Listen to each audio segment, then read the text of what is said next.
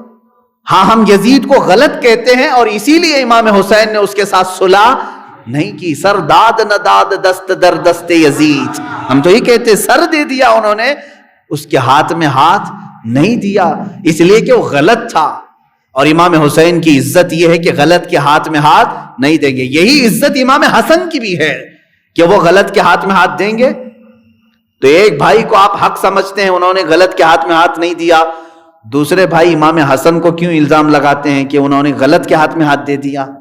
نہیں میرے عزیزو، امیر معاویہ کو اگر وہ غلط سمجھتے، میں سمجھتا ہوں امام حسن جو ہے شہید ہو جانا پسند کرتے لیکن کبھی صلح نہیں کرتے۔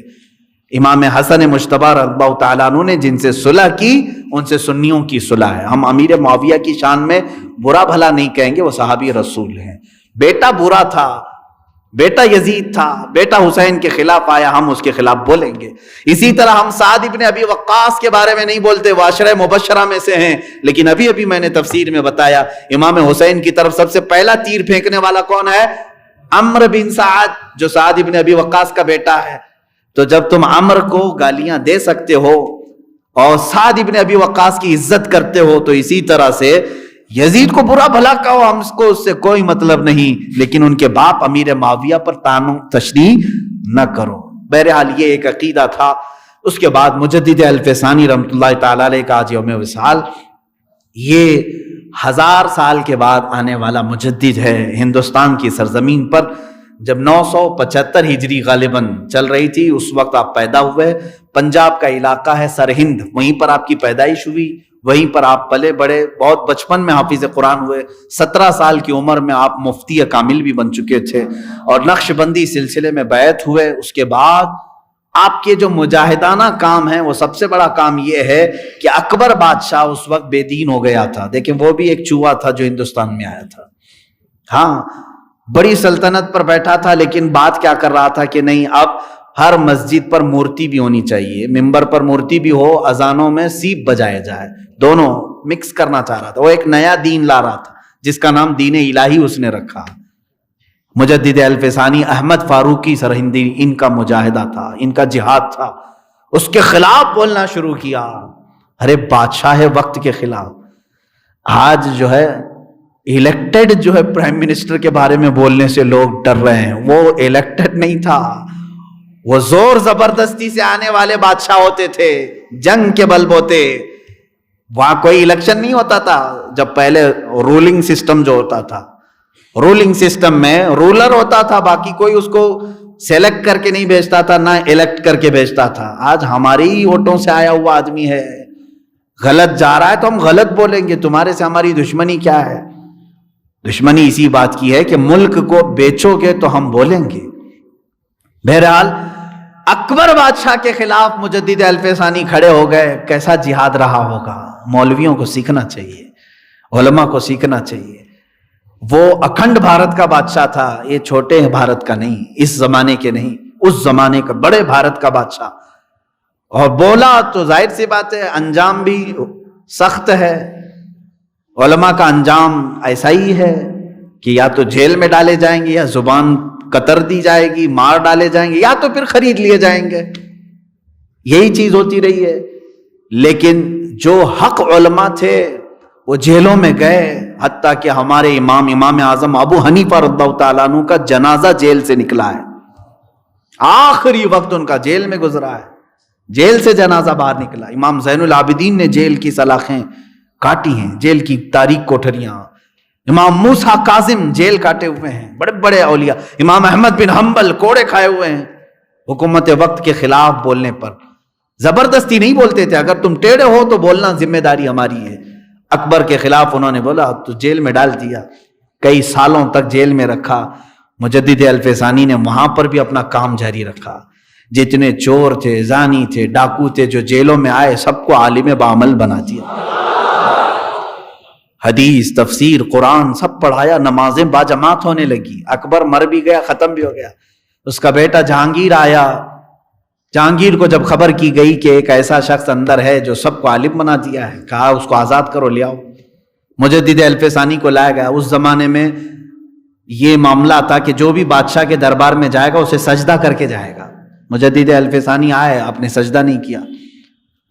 جہانگیر نے کہا کہ تمہیں دربار کے آداب معلوم نہیں، یہاں ہر کوئی آتا ہے سجدہ کرتا ہے. آپ نے کہا میں سجدہ صرف میرے پیدا کرنے والے کو کرتا ہوں، میں اللہ رب العزت کو کرتا ہوں جو حی ہے اور قیوم ہے، جو ہمیشہ سے زندہ ہے، ہمیشہ زندہ رہے گا. تو اس نے پہلی مرتبہ، وہ جاہل بادشاہ تھے، ان کے دماغ میں وزیروں نے ڈال رکھا تھا کہ ادب یہی ہے کہ سجدہ کیا جائے. تو بعد میں پھر اس نے بہت ساری باتیں ان کی سنی اور متاثر ہوا مجدد الف ثانی کی باتوں سے. ان کو اپنے قریب بٹھایا.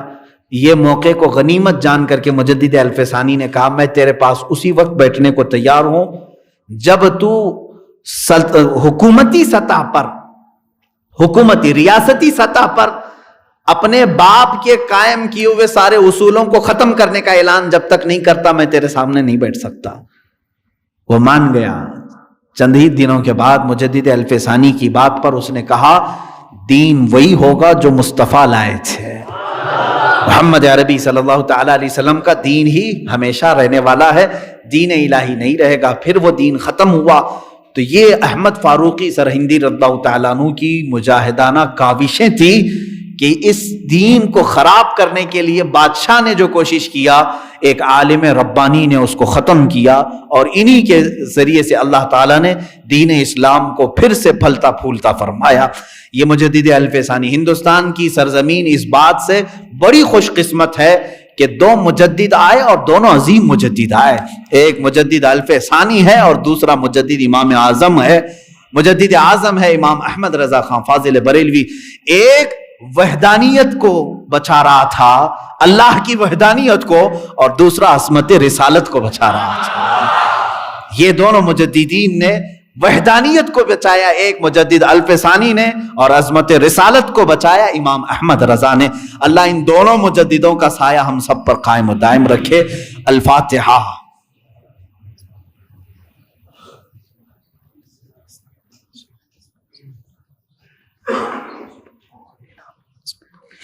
الہ العالمین، ستار العیوب، غفار الذنوب، قدیر و جبار خدا، جو کچھ بھی بیان ہوا کہا گیا سب کو اپنی بارگاہ میں قبول فرما، غلطیوں کو تائیوں کو اپنے فضل و کرم سے معاف فرما، جو پڑھا گیا ہے اس کا ثواب اپنے حبیب پاک صلی اللہ علیہ وسلم کی بارگاہ میں نظر قبول فرما، مصطفیٰ کریم صلی اللہ علیہ وسلم کے صدقے و توسل تمام انبیاء، صحابہ، اولیاء، مومنین، مومنات، مسلمین، مسلمات کی روحوں کو نظر کیا قبول فرما، خصوصاً بالخصوص امام حسن مجتبی اور مجدد الف ثانی احمد فاروقی سرہندی رضی اللہ تعالیٰ عنہما کی بارگاہ میں نظر قبول فرما۔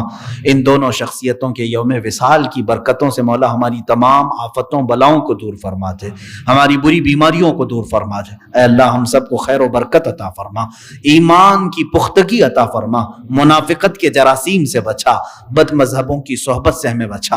الہ العالمین ہماری دعاؤں کو رسول پاک کے نالین پاک کے صدقے قبول فرما۔ ان اللہ وملائکتہ یصلون علی النبی یا ایھا الذین آمنوا صلوا علیہ وسلموا تسلیما۔